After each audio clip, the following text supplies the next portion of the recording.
तो ये स्पाइडरमैन का घोस्ट फॉर्म है, ये यूनिवर्सल, ये मल्टीवर्सल और ये तो बियॉन्ड मल्टीवर्सल लेवल की पावर होल्ड करता है। ऐसे आज हम स्पाइडरमैन के 10 सबसे पावरफुल वर्जन्स की बात करने वाले हैं। तो अब शुरू करते हैं नंबर 10 से, पवित्र प्रभाकर। सो ये स्पाइडरमैन का एक इंडियन वर्जन है, पर इसे अपनी पावर्स एक साधु से मिली है। क्योंकि ये कलयुग चल रहा है और इस जमाने में गॉड्स ने अवतार नहीं लिया, तो अब सारी रिस्पॉन्सिबिलिटी इस लड़के के ऊपर है और फिर ये बन जाता है स्पाइडरमैन इंडिया वाला। इसके पास सेम पावर्स है जो नॉर्मली एक स्पाइडरमैन के पास होनी चाहिए, जैसे एनहांस स्ट्रेंथ, वेब शूट करना और स्पाइडर सेंस, और इसने छपरी गुंडों से लेकर डीमंस को बीट किया है। लेकिन इस यूनिवर्स में हमें Indian Flash, Mary Jane, aunt May और अंकल बेन के साथ ऑसबॉर्न और डॉक्टर ऑक्टोपस भी देखने मिल जाते हैं और ये स्पाइडरवर्स में भी दिख चुका है और यहाँ पर इसका लुक थोड़ा अलग है जो पर्सनली मुझे अच्छा लगा। Number 9, Spiderman 2099। अब मिगुएल ओहारा ईयर 2099 से बिलोंग करता है, जिसे हमने स्पाइडरवर्स में देख रखा है। इसे एक्सीडेंटली अपनी पावर्स मिली है, लेकिन ये उन गिने चुने स्पाइडरमैन वेरिएंट में से एक है जिसके पास कोई स्पाइडर सेंस नहीं है, पर इसके पास बहुत ज्यादा अच्छी स्ट्रेंथ है। इसका सूट भी फ्यूचरिस्टिक है, रिट्रैक्टेबल दुपट्टा है और कुछ फ्यूचरिस्टिक डिवाइस भी है। ये अपने एनिमी को काट कर उसे पैरालाइज कर सकता है। फिर इसके फैंग्स जो किसी भी मेटल को कट कर देते हैं और इसमें पॉइजन भी होता है। सिनेमैटिक यूनिवर्स में तो इसने वल्चर को बीट किया है, लेकिन कॉमिक्स में काफी पावरफुल क्रिएचर से फाइट कर चुका है।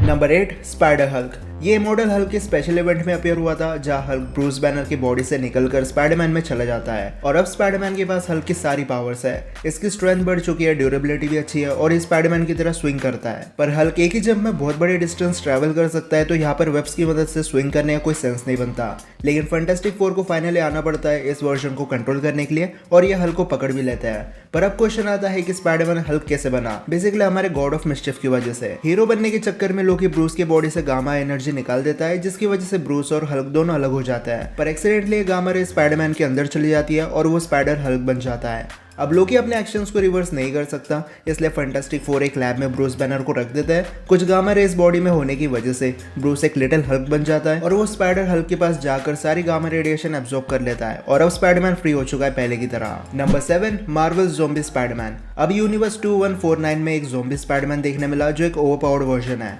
क्योंकि इसके पास स्पाइडरमैन की सारी एबिलिटीज तो है ही, लेकिन बाद में जाकर ये सिल्वर सर्फर और गैलेक्टस को भी खा लेता है और अब ये पावर कॉस्मिक को भी यूज कर सकता है। साथ में ये the strong force, weak force, gravitational force और इलेक्ट्रोमैग्नेटिक फोर्स को इजीली कंट्रोल कर सकता है। Number 6, ghost Spiderman. अब पूरे मल्टीवर्स में सिर्फ अर्थ 11638 एक ऐसा यूनिवर्स है जहां अंकल बेन की डेथ नहीं होती है। उल्टा ये अंकल पीटर की हेल्प करते हैं बेटर बनने में और आगे जाकर पीटर एक बिजनेसमैन भी बन जाता है। पर इस यूनिवर्स का स्पाइडरमैन बहुत ज्यादा भूखा होता है पावर के लिए, इसलिए अल्टरनेट यूनिवर्स के पीटर पार्कर्स को पकड़कर उनकी लाइफ फोर्स एनर्जी को एब्जॉर्ब करता था। ये सारी प्रोसेस एक मशीन से होती थी, लेकिन एक दिन मशीन में प्रॉब्लम हो जाती है और पीटर पार्कर कोमा में चले जाता है। फिर इसकी सोल हेलमेट रैप हो जाती है, लेकिन फिर एक दिन सोर्सरर सुप्रीम पीटर की सोल को फ्री कर देता है और जब ये आत्मा बॉडी के अंदर आती है तब पीटर पार्कर बन जाता है गोस्ट स्पाइडरमैन। अब इसके पास वही सेम एबिलिटीज है जो स्पाइडी के पास होती है, पर क्योंकि इसने कई सारे वेरिएंट्स की लाइफ फोर्स एनर्जी को कंज्यूम करके रखा है, इसलिए बहुत पावरफुल बन चुका है। Number 5, cosmic Spiderman. अब फिनिक्स फोर्स की तरह यूनिवर्स में कैप्टन यूनिवर्स नाम की एक एनर्जी होती है जो अपने होस्ट को ढूंढती रहती है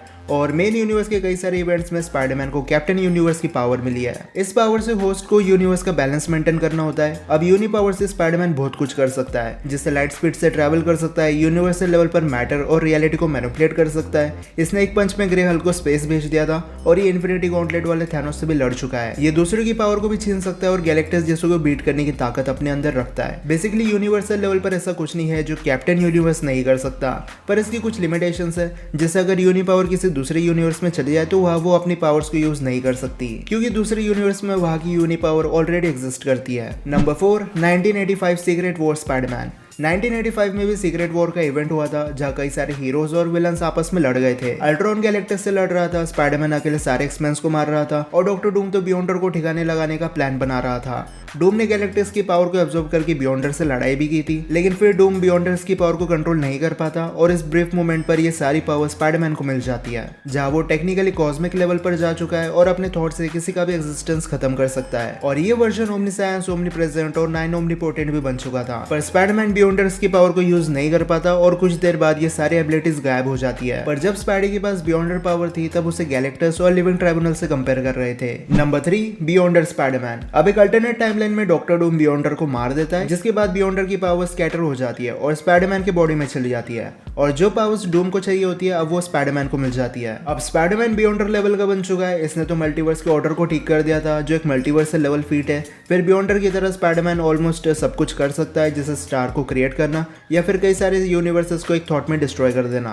ओके, सो इस वीडियो को बनाते टाइम मुझसे एक मिस्टेक हो गई। आज की वीडियो स्क्रिप्ट मुझे एक सब्सक्राइबर ने दी थी, पर जो 2 वर्जन टॉप 2 पर है वो ऑफिशियली फैन मेड है, इसलिए उन्हें लिस्ट में ऐड करना सही नहीं होगा क्योंकि उनका मार्वल कॉमिक्स से कोई भी कनेक्शन नहीं है। इसलिए आज की लिस्ट टॉप 10 नहीं बल्कि टॉप 8 ही होने वाली है और सबसे powerful version officially Beyonder Spiderman ही है। लेकिन आई प्रॉमिस ऐसी मिस्टेक नेक्स्ट टाइम नहीं होगी। और अगर आपने अभी तक रैंडम क्वेश्चन की वीडियो नहीं देखी है तो इस वीडियो पर क्लिक कर सकते हो।